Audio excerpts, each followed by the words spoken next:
Okay, say some things. Hello. Adventure. Love. Connection. Risk. Passion. Evolution. Play. Life. The Archetypal Tarot Podcast. Provocative mythology for the 21st century. What archetypal patterns do we all have within us that can help us through this pandemic? I'm Julienne Javot, an archetypal consultant, and together with my co-host, Story Through Stone founder and teacher, Sindera Quackenbush, we discuss 2 of the 4 core survival archetypes. And well, you might be surprised to find out which those are. And we also welcome our new sponsor midway through the show, and we'll tell you about a special offer just for our listeners. And on to the show. Hello, Sindera. How are you? Hello, dear Julienne. I am riding the waves of this new world. Yeah, it's like that. We have gotten some requests. So I was like, this next episode, what are we going to talk about? You know, we've covered death, rebirth, the world, all of that. We've gotten some requests from our listeners that they'd like to hear a little bit more specifically about archetypes.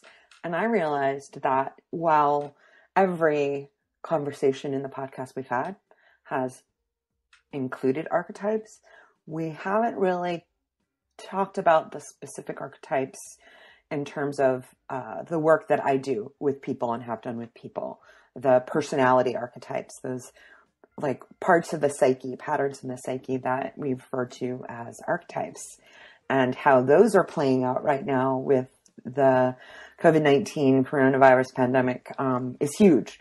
And I think really can be useful, actual tools for people to use, to work with, to observe themselves, to get grounded, because we're in the middle of, the world's turned upside down, right? The anxiety, and there's so much happening that there are 4 archetypes and really a corollary of 4 plus 4 kind of relationships they have with other archetypes that can be super helpful, especially right now.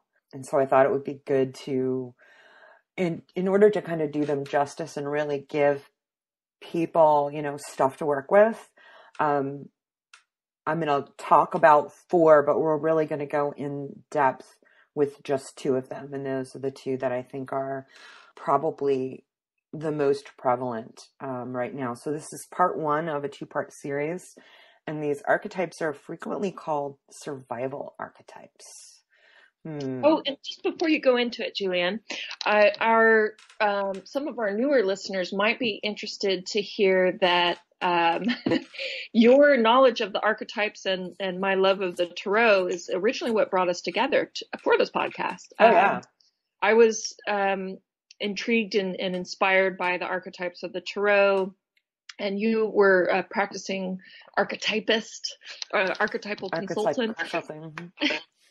And I said, hey, wouldn't it be fun if we sat down and just, went through the tarot and discussed the archetypes of the tarot? And you were full on and 10 steps ahead of me after that idea came into bloom. So here we are more than 8 years later, and we couldn't be luckier to have you on this podcast again to discuss the archetypes. And as I understand it, there are these 4 survival archetypes that you're going to discuss in the 2-part series. So I'm very excited to be sitting here with you again to hear all about those. Could you just give us a nutshell description of what those 4, what are, basically are the survival archetypes, and just in the nutshell, what they are?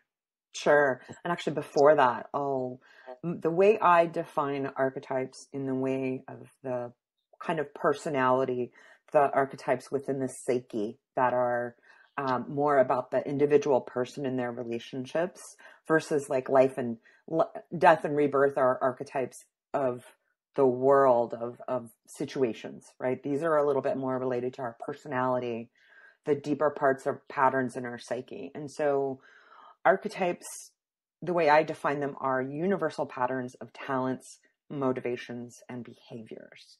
And each of them contain a dialogue of how, and indeed sometimes why, we use our energy, our creativity, our lives the way we do.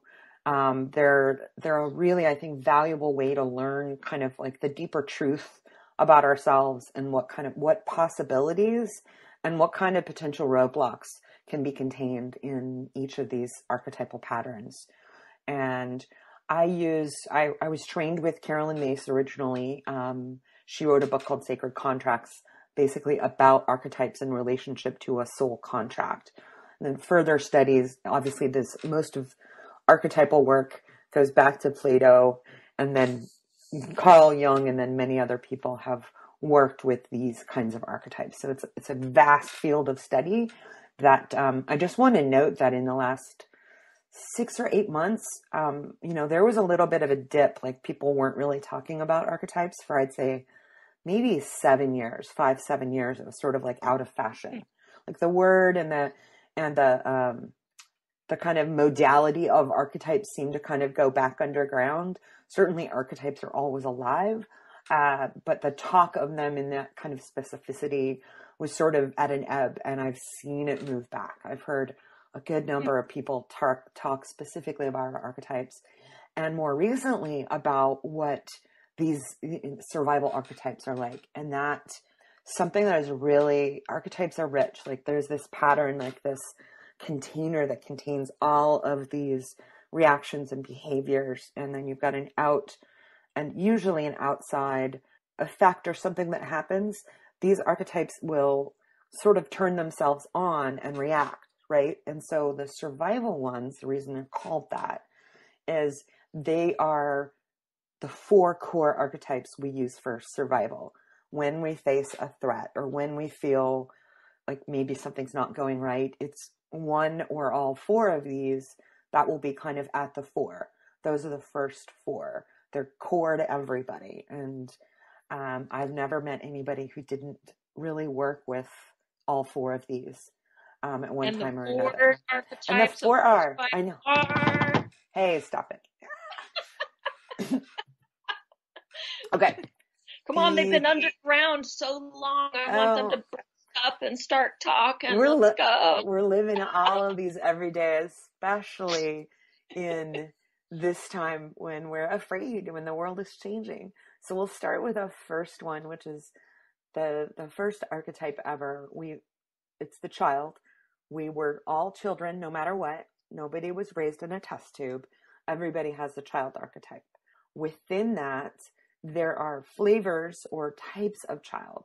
So some people have had their experience in their actual childhood and then into adulthood could have potentially had a specific type, like the puer aeternus or the eternal child, the Peter Pan, right? It's still the child archetype, but it has a really, really kind of specific type to it. I'm not going to go into the individual types today of the child.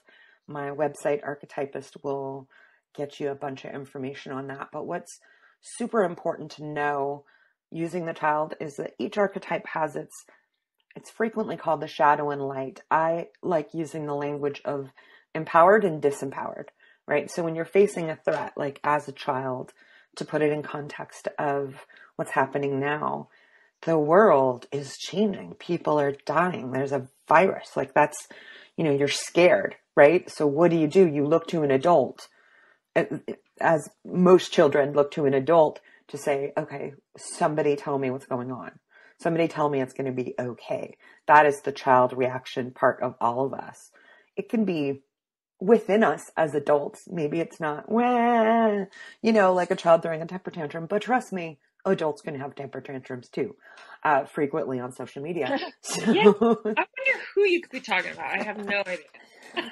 So it's important to really understand, as we recognize, it might be easy for a lot of people to recognize the child as it comes out. I definitely find myself looking more at comfort foods, that will comfort me. That's the child part of me that's like, I don't know what's going on. I just need comfort. Right? And maybe a parent figure had comforted us with food. So it's really important to recognize that it's important to see these patterns at play as a pattern. They are both us. They are a part of us and not us. We are far, far more than just a set of archetypes. But the key, I think, is the being able to recognize and have compassion, because each of these archetypes will probably come up when we're threatened, when there's a survival issue happening. And the child can be, in a dangerous way. You can give up your power to other people because you're scared and you expect them to think of you as their number one priority, when maybe they just want to have power and want people to follow them, right? So there's a dangerous part of the child where they're giving up their power, but there's also something that's really helpful about the child archetype in us that helps us use our imaginations, to help us soothe ourselves by playing, by making a space to play. And I know that you and I had talked about kind of how you can see the child how that archetype can help us in this crisis. Like, what does it look like to be an adult with a happy inner child? How can you foster that? And what does that look like? Yeah, it's amazing to go outside and see more adults and their kids outside playing, and adults on their own playing. I just when I go on my daily walks, I'm just seeing more and more of that kind of out in the open, because people have been confined indoors and their usual activities restricted. And one way to just thoroughly deepen into this time and work through this time, actually, ironically, is through play. And so you might find, wildflowers picked and put in a pattern on the beach, or someone's collaborated on the whole little hand-built memorial down at the end of the beach here for loved ones who have passed. It's just an amazing time for that healing child to come out and play through this period of time. I love that. And it's a really important thing, I think, for everyone, adults who are walking through the world, to know that we have this part in us, and that, there are potentialities and pathologies to every archetype.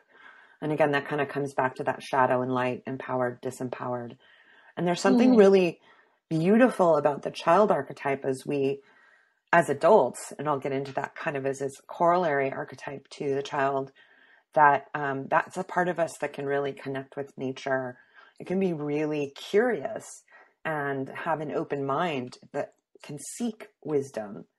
So like there's something about the child that just wants an easy answer, just wants to click onto a news or an article or a YouTube video that will just give us all the answers. Like, just tell me, I'm anxious. Someone needs to tell me what's going on.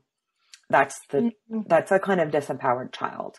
But at the same time, the empowered child can be curious and can be open, and they find the trustworthy adults to help them get an understanding. And I see that really kind of playing out a lot, where people are in panic, right? They're like fight or flight. They're like, they'll believe anything that anybody tells them that makes them feel better. And that's unfortunate, because it can be dangerous. You can also see part of the child going, I'm not going to wear a mask. You can't tell me what to do. That's the child archetype. Meanwhile, the growing body of evidence is that you should wear a mask to protect yourself and protect other people.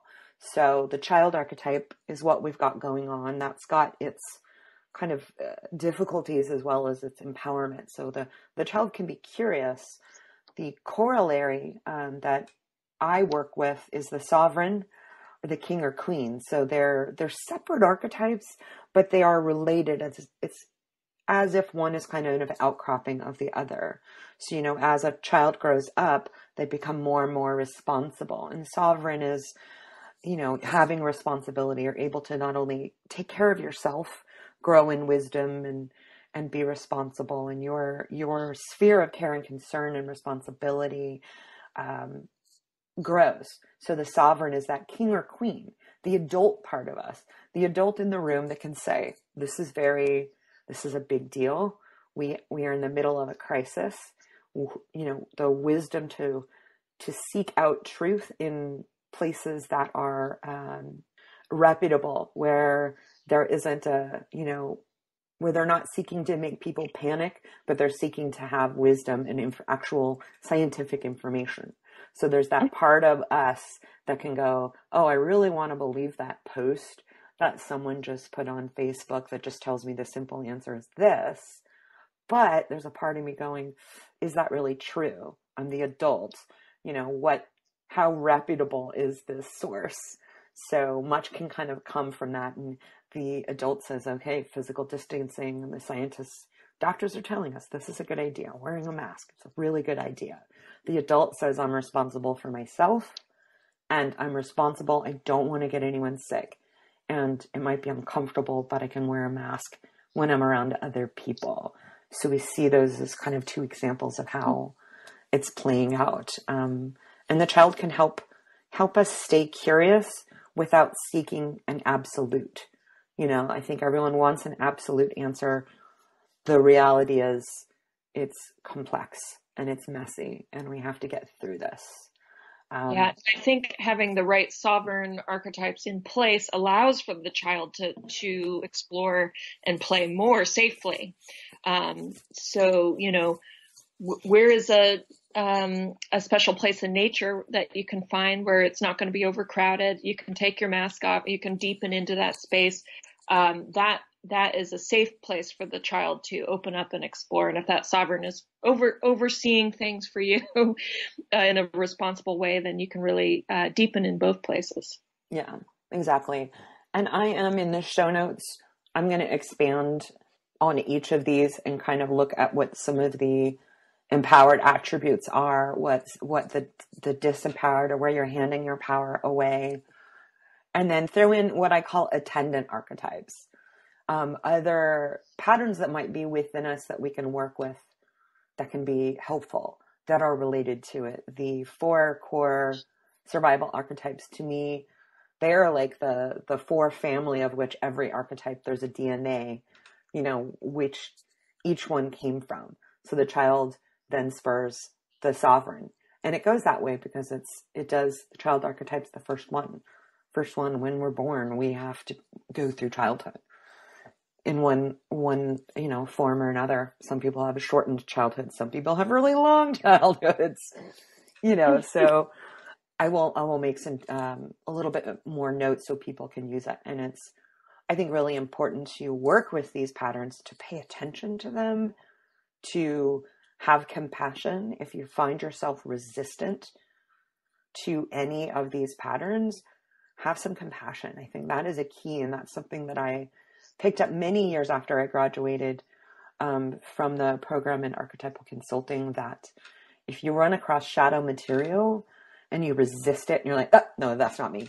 No. That's usually a sign that there's something true that we're not ready to work with. But compassion with the feelings related to that and the possibility that might be what we're doing can be that piece that opens it up. And towards the end of the show, I'll talk a little bit about sort of an acronym that you can use with each of these archetypes to really, really work with them. Because I think right now we all really, really need a way to navigate and to interact positively with what's happening in order to kind of get to what we've been talking about in the last couple podcasts, which is, what do we want the world to look like? What are the opportunities that will only exist now that will help us, guide us towards something better? So maybe a good halfway point. We're at a good halfway. Yeah. And so before we go on and get to the next archetype, we're going to take a little break and hear something about our new sponsor. Hey, Sindera. So I got to find out, how did it go? We have a new sponsor, Keen, and I heard that you recently got our reading. That's right. I hear you rubbing your hands together. I'm rubbing my hands together. You can hear that? Oh my God. Yes, I did have my first ever reading from Keen, and I selected the tarot card reader Ruby Moon, who specializes in fast, accurate, and brilliant predictions. And so, for so long we've done an archetypal tarot podcast really focusing on metaphors and archetypes and the non-woo-woo. So this was a big leap for me to try out a psychic website. So I had butterflies in my stomach. I was really excited. I think there's something really special about calling a number and you don't know what's going to happen. You're going to ask a very deep and personal question. And so I was able to speak with Ruby Moon. And she was a very, very sweet and kind person. She was right on top of the question that I asked.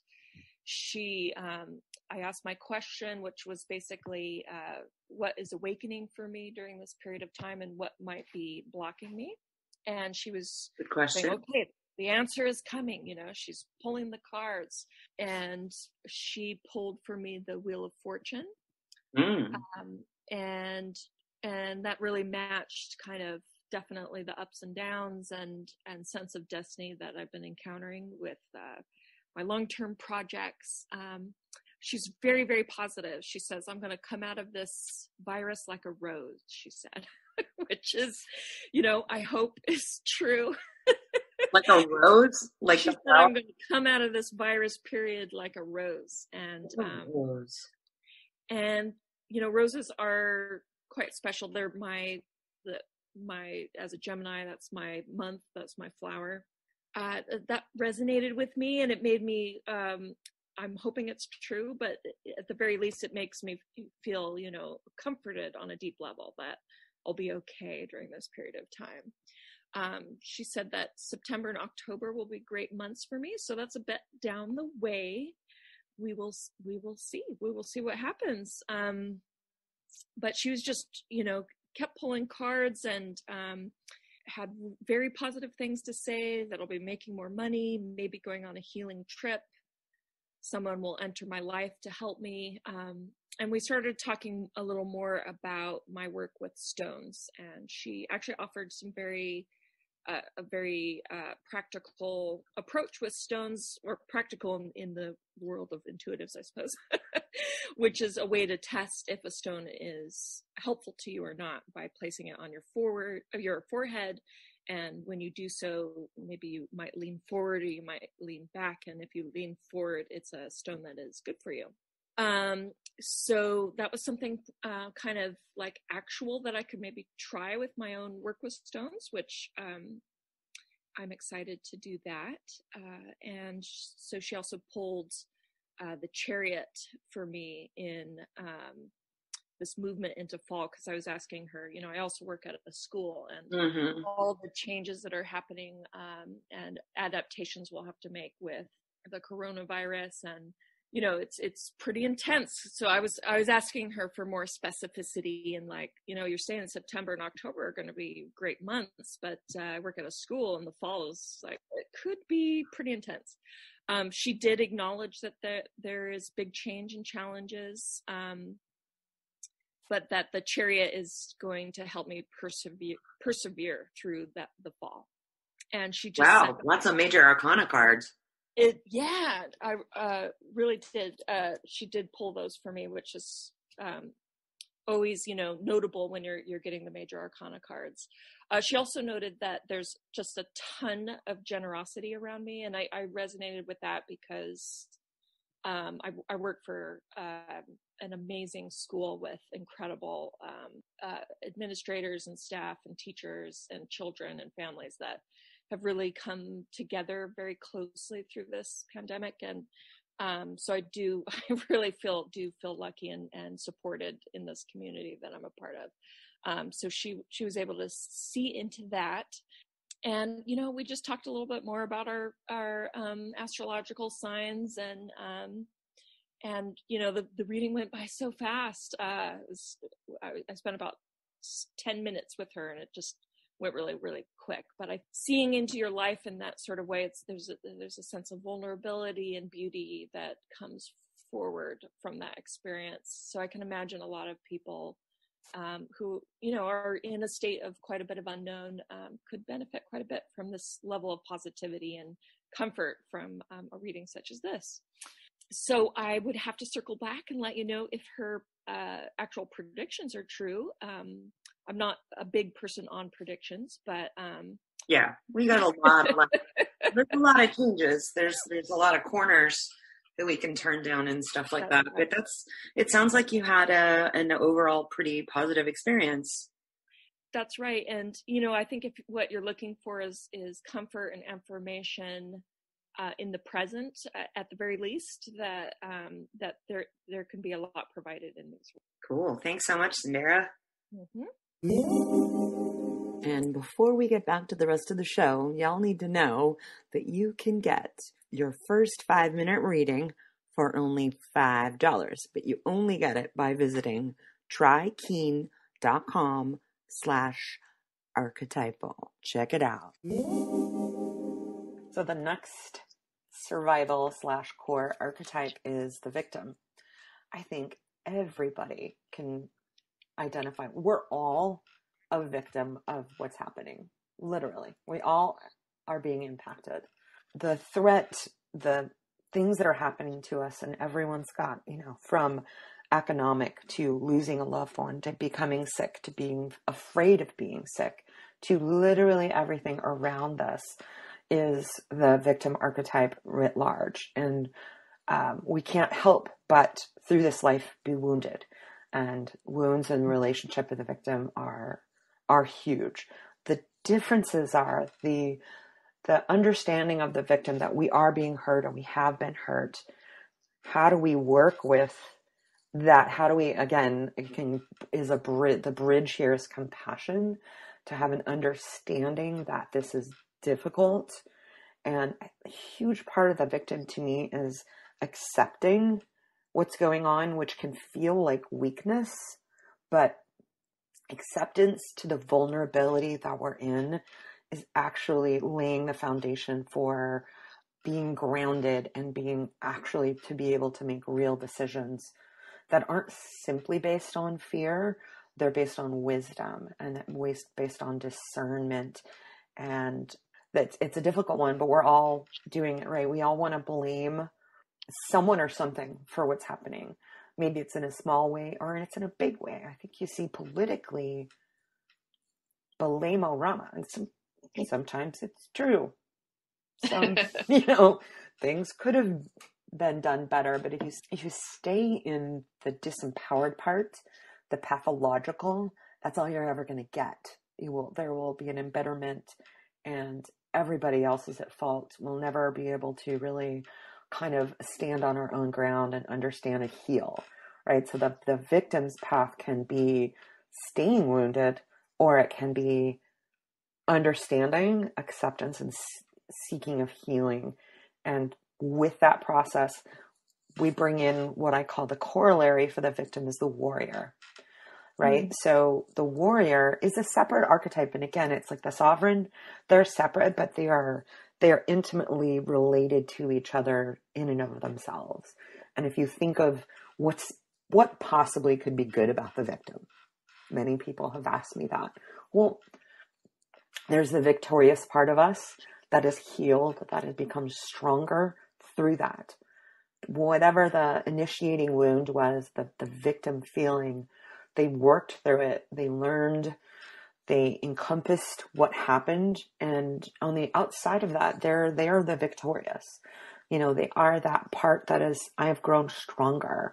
And with that, they can, on the empowered side of that is the victorious can realize that the suffering that they went through themselves connects them to absolutely every other person in this world. And that's incredibly powerful. And you can't get to that connection through vulnerability without the vulnerability and the wound itself. So it's huge. It's incredibly powerful. I also bring in the separate archetype of the warrior, intimately related, because the warrior is not simply about fighting, but about understanding, recognizing, and setting boundaries. Like, I was hurt before, here's my boundary. I'm not going to do that again.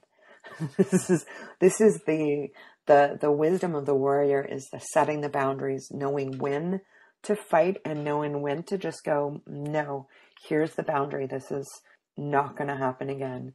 To be both have the defense and when needed, to go on the offense, to move forward through something, to go, this isn't happening again. the warrior also has a truth-seeking part of it and needs to find the truth. And that will relate to the next two big archetypes that we're going to talk about in the next podcast. But having that understanding of where you are with a victim. Do you just feel like your power is gone? You have no choices. You're absolutely powerless. That is kind of the deepest part of the disempowered victim. And again, the recognition of, oh, what's going on here? Being a little bit curious, having some compassion for what's going on within you to process it through and then navigate to the what is next. Because you stay in the victim frequently with the people who just complain all the time. Everything happened to them. It's everybody else's fault. That's victim 101. And they're not happy, and they don't spread joy. And some people who are so stuck in their victim no one can really help them because they've concretized and they've solidified into that identity. I will guarantee you somebody is stuck in their victim, just they're not processing their emotions and they're not having compassion. They can frequently become vampires because they've been so hurt that they will just take in everything they can from all the attention and all of, whatever they can get, that kind of black hole of need in that. And that's something that they are missing for themselves is self-compassion and recognition of what's, even accepting what's going on. So huge for all of us right now. Yeah. And on a collective level, the victim warrior is showing up, in all the places in our society where there has been inequity, has been ultra highlighted through this crisis. Right. And probably people who before would have never had felt that they would be going to unemployment and needing to file are finding themselves in that role. And it, seeing this archetype come up must be a big struggle. And also speaking of the victim and the warrior energy that comes up in response to that, Ahmaud Arbery's death Yes. And murder has really brought that into the highlight of the media right now. And so it's bringing up those voices at this time. Absolutely. And I think what you're mentioning is the word victim itself it's a trigger word for a lot of people. And I'm coming from the archetypal, right? So we're all victims. Communities are victims, right? That doesn't mean that they are 100% empowered. What I bring to the understanding of the archetypal pattern is that nuanced, it's a container of both pathology and possibility. So when I talk about the victim archetype, it's not to denigrate. It is to show, here's the possibility, right? The pathology is the word itself means basically the path of sorrow. And then possibility, what can come through that. Again, I look at the victim and the victorious as both being aspects of the same pattern. And the victorious is that understanding through the pain that a community and the person goes through, that they recognize, oh my gosh, this is happening to other human beings. The compassion, the action that should come from that compassion to say never again, this is terrible. What actions and what connectivities in community can we engage in that will help prevent this from happening again, from the awareness being there. And so it is a really nuanced conversation. And the archetype itself is so powerful, but people do tend to think of it simply as, a victim has absolutely no power. And, what I'm talking about is that's not true. We can all be victims. There's opportunities within each of them, and to recognize, oh my gosh, heartbreaking to see one last loss of life after another in the Black community and in people of color. It is, again, it's heartbreaking, right? So the compassion comes in there for the the self who feels it, and then the compassion for the people going through it. Migrant children just being popped on planes and sent back to whatever country. Ugh. There's so much. So a nuanced understanding of the victim, I think, can be really, really helpful. And that's what I want to kind of go into next, because you brought that up. I've looked at it mainly in terms of how we work with ourselves, or maybe we work in relationship with another person, but it can be something that can be expanded to societal levels. The personal work we have control of, but once we do our work, we're better able to do the work for communities and all the people that we're connected to. So when I was working one-on-one with people in a consultant counselor role, frequently these archetypes they presented difficulty. The first blush of them is frequently got a lot of shadow material. And so I took what Tara Brach, who's a meditation teacher, author, amazing woman. She has an acronym, RAIN, RAIN, that she would use with people when she's working with them. She's also a psychotherapist, a therapist. So I took that archetype, RAIN, and kind of borrowed from it and repurposed a little bit of it to work with each of these archetypes. So you spot that part of the child that feels like, you need comfort, you're threatened, or the child or the victim, it's like, oh, I lost my job, or whatever intervening thing is happening with you. And I'll put it in the show notes. So RAIN, what does it stand for? One is recognition. So we're bringing awareness, having some curiosity to recognize, oh, I see this pattern coming up in me. It's simply that.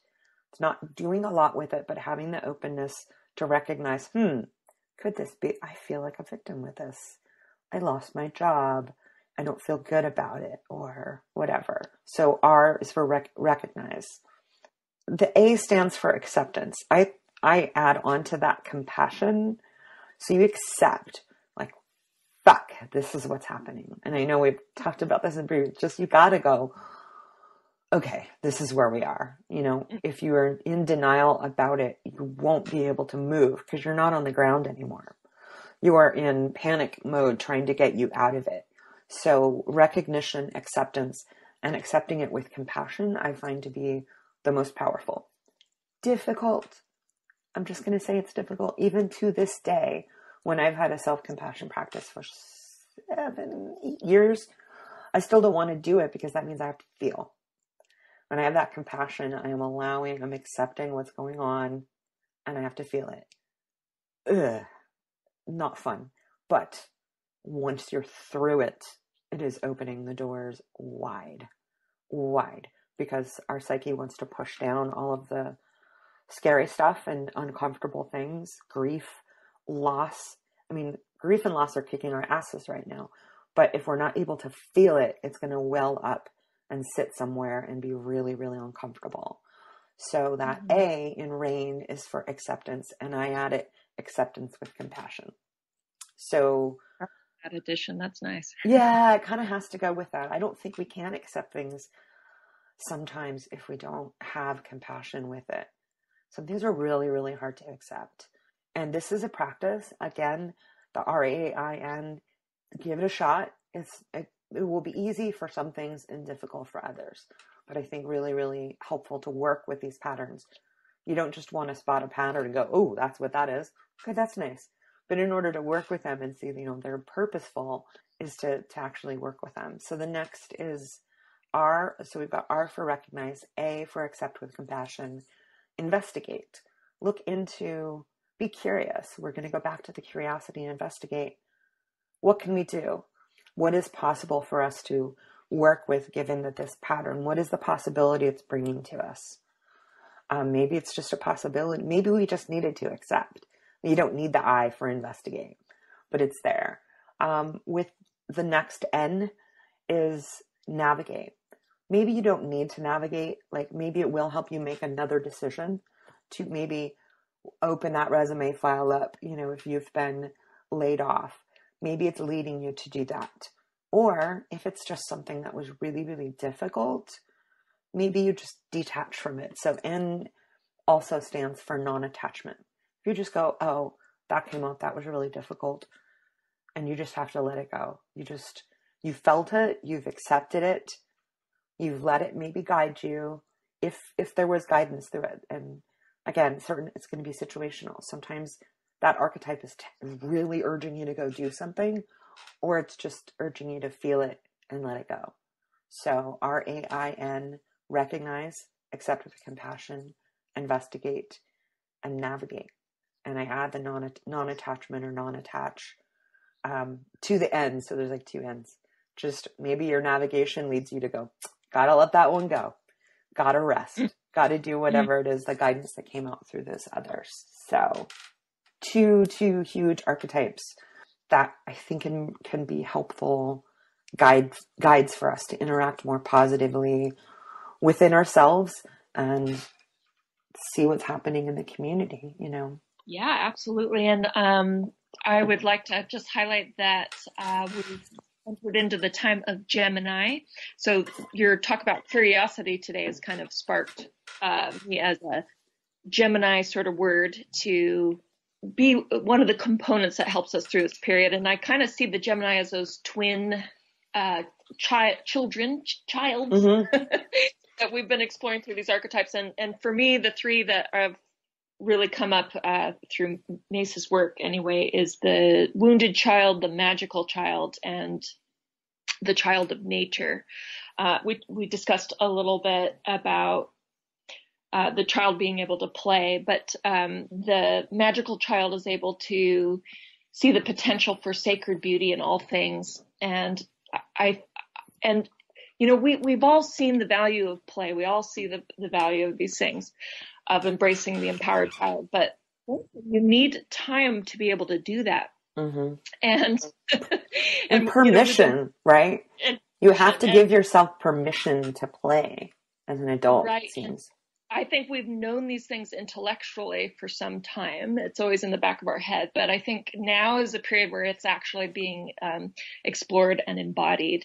And we had mentioned in a previous podcast about the woundedness during this period of time. We had mentioned the Michael Meade quote that next to our wounds are our deepest gifts, and the wounded child can bring us there. And when we're not presented with the same structures and obstacles we may have had in our daily lives before, we are brought back to kind of some of our childhood wounds and, you know, working through some things that may have been under the surface for a very, very long time.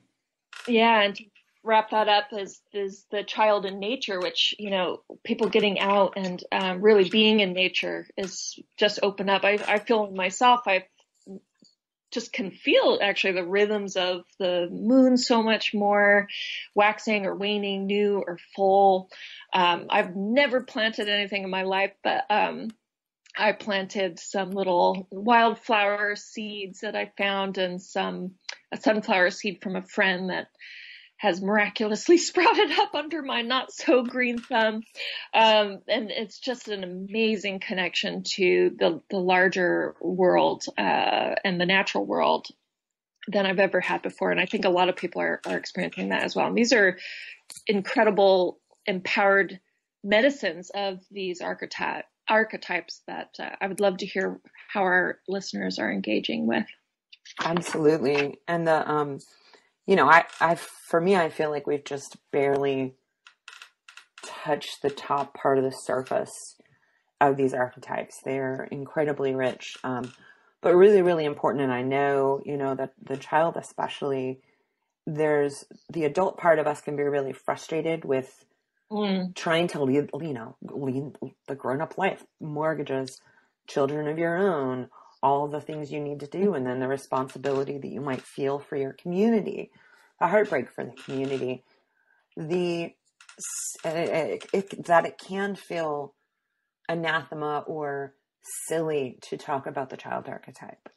But when we're talking about having enough psychic space to take all of those things that was grown up, you know, the sovereign world on, the child can be an inroad to create that space through play.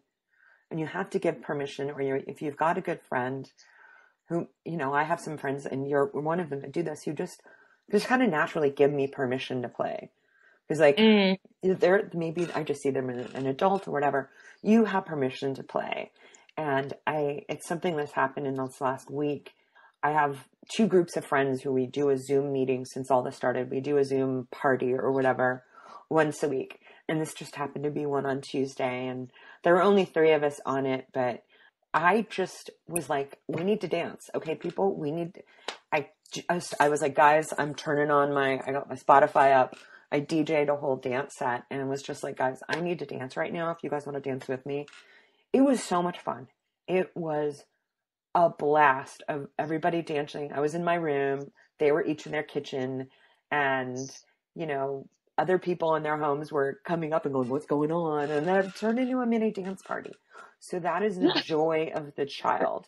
I didn't intend it. Yeah. I didn't sit there and think, here's what we're going to do. It was more like, fuck, I need to do this. Like, I'm just doing this now. I just have to, and I wasn't even drinking. I had I was drinking mango passion fruit juice. Maybe it was the sugar, right? The sugar in the job.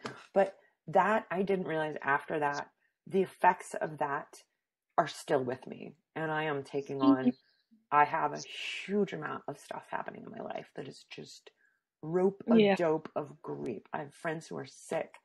I have, just fuck, it was horrible. But that one thing, so I just want to share that with our audience, that you might just look for those opportunities. And if your intuition goes, I want a dance party, or input whatever it is, the fun thing, fucking do it. Because that is creating the space for the other parts of us to live and coexist. And those decisions that you need to make almost miraculously become easier to deal with because the space is opened up. You know what I mean? So child super important, victims important. And to bury the headline, there's 2 more that we'll talk about in the next. And that is the Saboteur with its corollary, the Magician, and the Prostitute, and its corollary, the Lover. So we will talk about that in part 2. I can't wait. I know, those are fun ones too, but I thought the first is first. These are the ones easiest to see. First. Exactly. Right.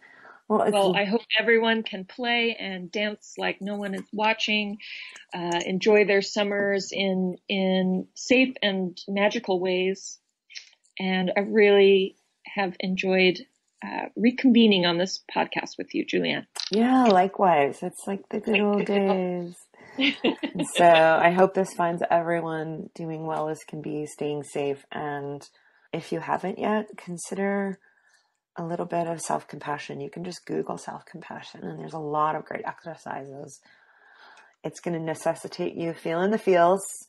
It's called for right now because I think it's going to help create the larger space to work with everything that's being thrown at us right now. And so, yeah, that's my recommendation. I love everybody, and I send so much aloha. Bye, everyone. Thanks for listening. We know that you could have done something else with the last, 45-ish minutes of your life, but we're glad that you spent it with us. And check out our show notes for links and resources. And as always, you can find us on Twitter, Facebook, or Instagram at Tarot Podcast. And big thanks, as ever, to our patrons, Kat, Richard, Juniper, Peter, and Rash of Stay Woke Tarot. We appreciate your friendship and your support. And thanks to our new sponsor, Keen. Get your first 5-minute reading for $5 by visiting trykeen.com/archetypal. This podcast is produced by Both And Media, and the theme music is by The Lunar Group. Until next time, aloha.